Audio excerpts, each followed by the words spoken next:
Olá pessoal, então agora a gente vai continuar a parte de equilíbrio e a gente vai equilibrar agora não pontos, mas corpos, né? Corpos extensos. Então agora nós vamos precisar falar um pouco sobre o momento, né?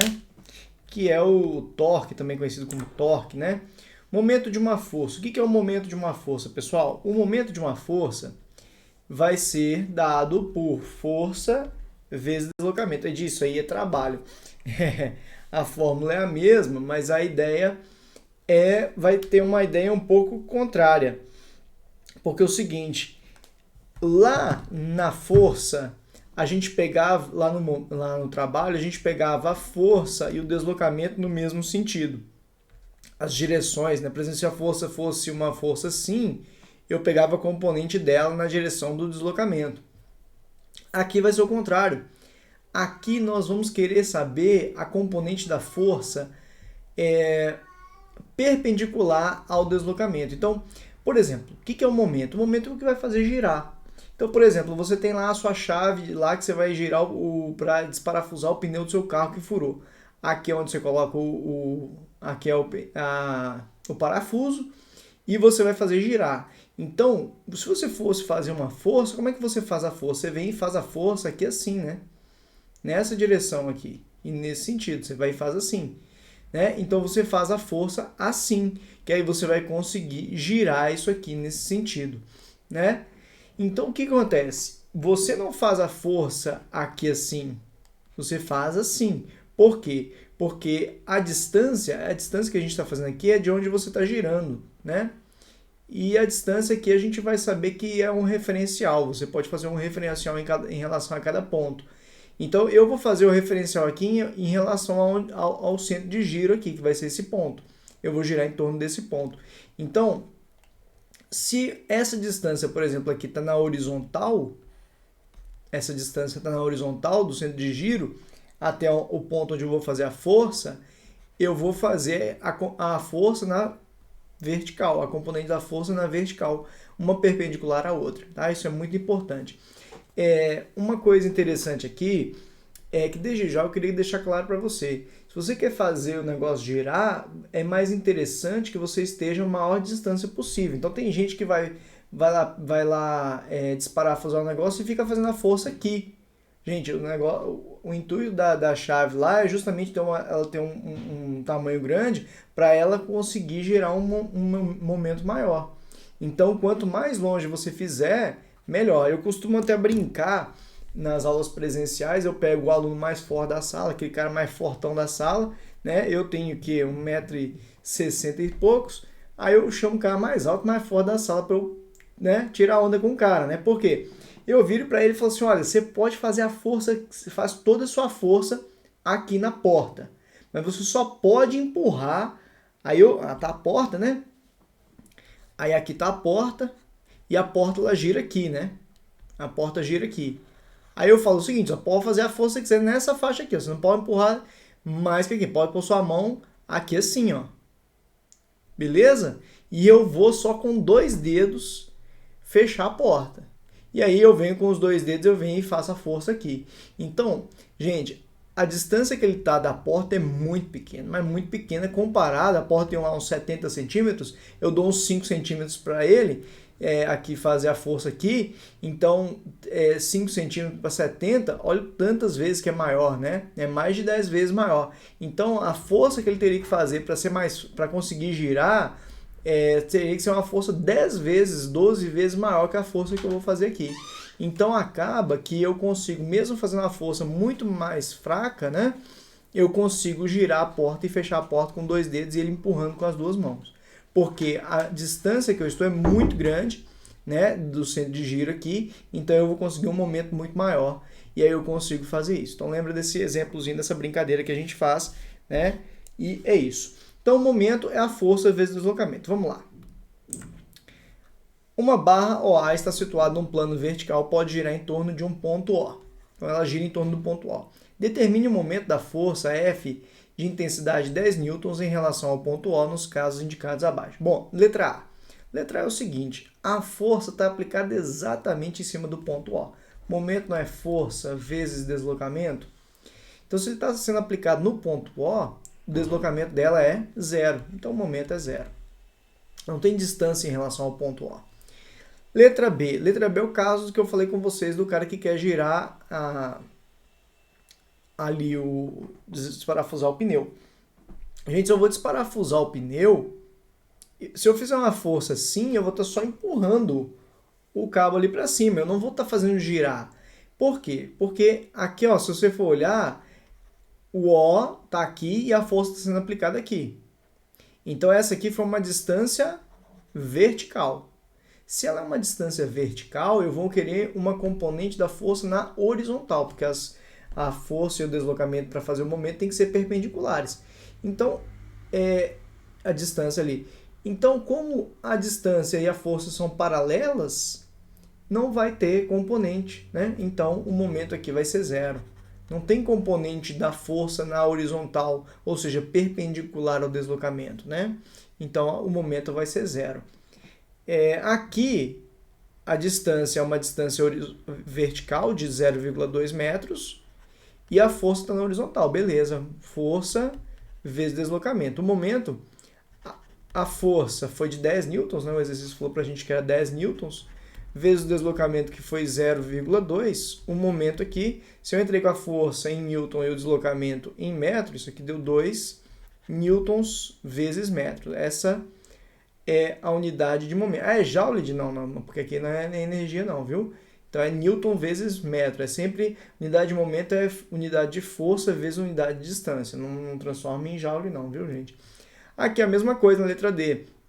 Eu tenho a força é uma força de 10 newtons, o deslocamento foi maior, então reparem, momento é força vezes deslocamento, o momento vai ser a força, que é 10, vezes o deslocamento aqui foi 0,5 a distância, então deu 5 newtons vezes metro.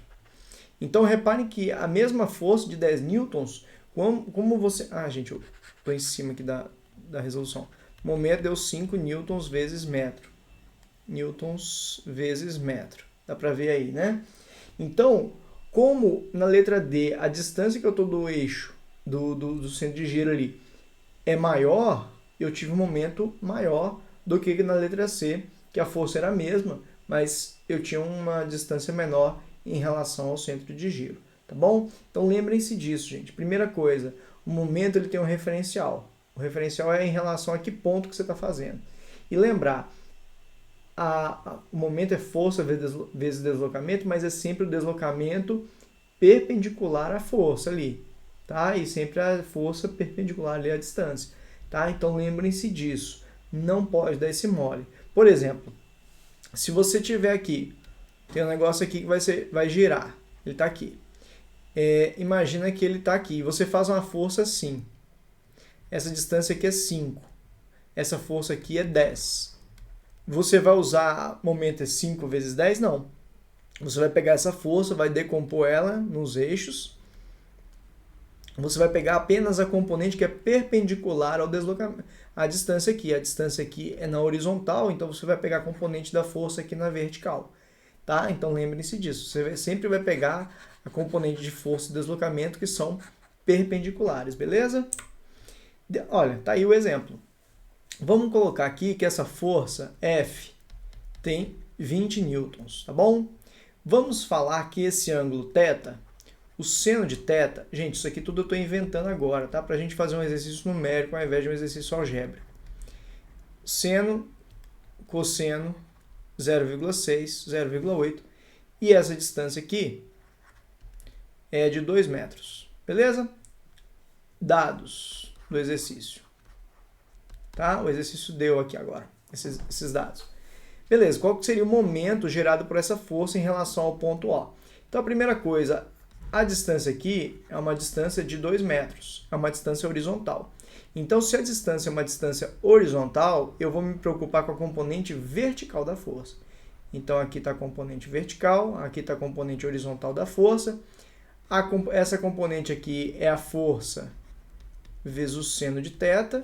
E essa aqui vai ser a força, essa vertical vai ser a força vezes o cosseno de θ. Então, essa aqui que a gente nem vai usar, mas só de curiosidade, é o F, que eu botei que é igual a 20 newtons vezes seno. O seno eu coloquei ali 0,6, então deu 12 newtons. E essa força aqui vai ficar sendo 20 vezes o cosseno, que é 0,8, vai ficar sendo 16 newtons, né? Então, beleza. Então, o momento que vai girar isso aí vai ser a força vezes o deslocamento. A força é o 16, porque é a força perpendicular ao deslocamento, um deslocamento de 2. Então, o momento foi igual a 32, a força estava em newton, a distância estava em metro. Então, o momento foi um momento de 32 newtons vezes metros, tá bom? Beleza, vamos seguindo. Gente, eu queria fazer algumas coisinhas aqui, alguns exercícios para falar com vocês sobre algumas teorias. Primeira coisa, definição de centro de massa e centro de gravidade. O centro de massa é onde está o centro, é como se estivesse toda aplicada a massa de um corpo. Então eu tenho um corpo e esse corpo, se falar assim, aqui é o centro de massa desse corpo, é como se você substituísse toda a massa daquele corpo e colocasse ela aqui. O centro de gravidade de um corpo é onde você está aplicando o peso. É onde estaria aplicado todo o peso do corpo. Ué, Ed, mas então o centro de massa é a mesma coisa que o centro de gravidade. Vai ser sempre assim? Não.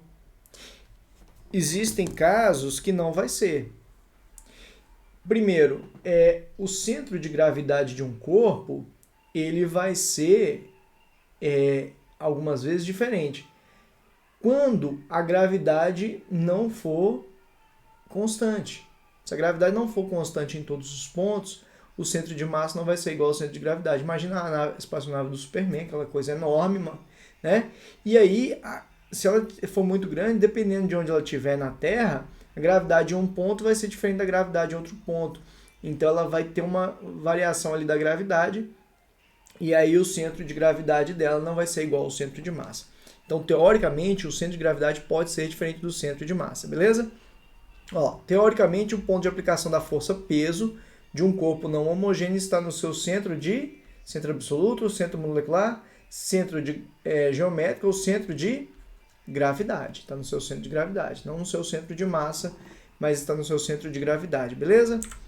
Sendo R um módulo resultante das forças que atuam sobre um corpo e somatório dos momentos, a soma algébrica dos momentos dessas forças em relação a um ponto A qualquer, podemos afirmar que este corpo não sofrerá translação somente em si. Bom, aí o negócio é o seguinte. Até agora a gente tinha estudado, na verdade até a aula passada, a gente tinha estudado o equilíbrio dos pontos. E aí o que acontece? O equilíbrio dos pontos, bastava saber o somatório das verticais. Você estava equilibrando um ponto. Somatório das verticais igual a zero, somatório das horizontais igual a zero. Se você for equilibrar um corpo extenso, o somatório da vertical igual a zero, somatório das horizontais igual a zero e somatório dos momentos igual a zero. Então aqui tem um acréscimo de somatório de momentos, porque o ponto não gira, o ponto é um ponto, não tem como ele girar. Agora um corpo extenso também tem como ele girar. Então isso aqui, esses dois aqui, ó, vertical e horizontal, não deixa ele transladar e o momento não deixa ele rotacionar. Então ele falou assim, não sofrerá translação, basta que a força resultante seja zero, ou seja, as horizontais e verticais sejam zero. Não tem necessidade do momento também ser zero. Tá claro isso? Então, se ele quer só translação, basta que o corpo esteja com as forças resultantes iguais a zero. É o caso de uma roda gigante. A roda gigante está com a força resultante igual a zero, mas ela está lá girando. Então, o momento dela não vai ser zero. Tem uma força que faz ela girar ali, que vai ter um momento. Mas, no caso, a soma das forças é igual a zero.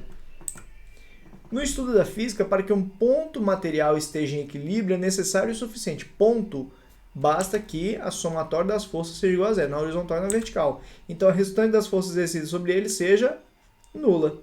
A soma dos momentos das forças exercidas seja nula, não precisa disso. A resultante das forças exercidas sobre ele seja maior que a sua peso, não. A resultante das forças exercidas sobre ele seja menor que... Eles inventam as alternativas que tem nada a ver.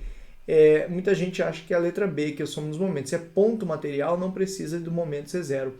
Quem precisa que o momento seja zero que o momento seja zero é quando for um corpo extenso, tá? Então, quando for um corpo extenso, além das forças, tem que ser o momento zero. Agora, ponto, basta que a resultante das forças seja zero. Um ponto no qual se pode considerar concentrada toda a massa de um corpo rígido ou sistema físico não homogêneo é denominado centro de massa. Então, o centro de massa é onde está considerado toda a massa do corpo, beleza? Depois, no aprofundamento, eu vou mostrar como calcular o centro de massa de um corpo, que basicamente é o seguinte: imagina que você tem aqui um plano cartesiano, você vai ter que colocar isso no plano cartesiano. Você tem aqui um corpo que ele é assim, ó, ele é um retângulo assim e um retângulo assim, tá? O centro desse retângulo aqui, imagina que é esse corpo aqui, tá? Esse corpo aqui, ele é homogêneo, tá? Então, está distribuído da mesma forma a massa dele ali. Então, ele está aqui. O centro, esse centro aqui, esse ponto aqui, vou chamar ele de ponto A. O ponto A é o ponto 2 e menos 1. E esse aqui é o ponto B. O ponto B é o ponto 3 e 1, tá? A área desse retângulo aqui é igual a 2. Área 2. A área desse cara aqui é igual a 1, tá? Essa área desse cara é 1 e a área desse cara aqui é 2, tá?